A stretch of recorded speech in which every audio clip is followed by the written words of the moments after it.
There is an assumption that break time has to be playing games outside, and that is why many hesitate to implement it in high schools and many middle schools. They believe students are above playtime. We see playtime as a form of a break in kindergarten. However, this is not what only constitutes a break.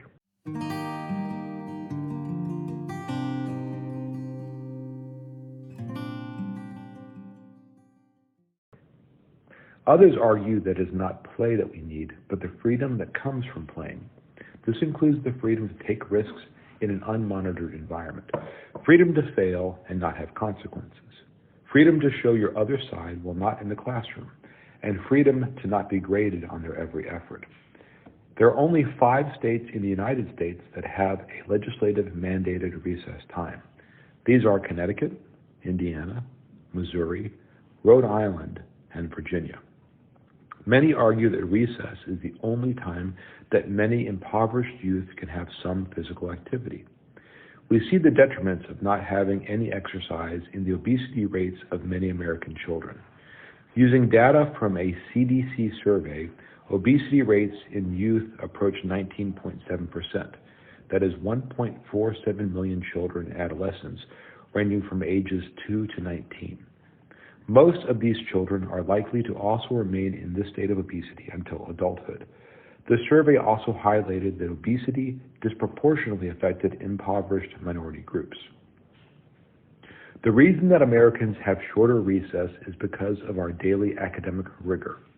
We are focused on test scores and cramming large amounts of information into people's heads so that we can come up on top. With this motto, the school system has favored test scores over health.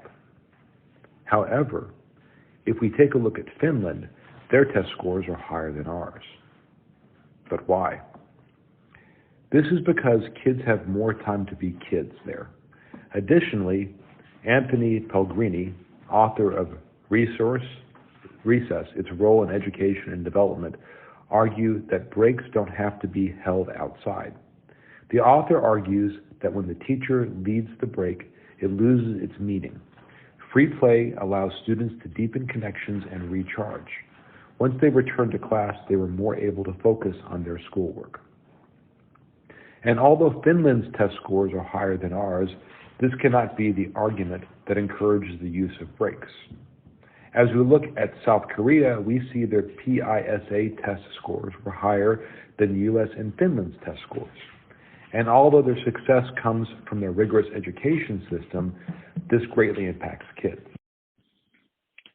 Students are subjected to 13 hours of school and only sleeping for an average of 5.5 hours.